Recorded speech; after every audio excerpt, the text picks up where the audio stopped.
Мала, а где вот здесь улица Ленина? Такая! Я вообще-то узбек! Щищина сын, блядь! Спасибо, нахуй!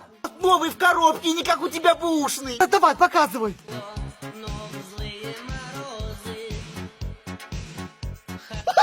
Что это за хуйня?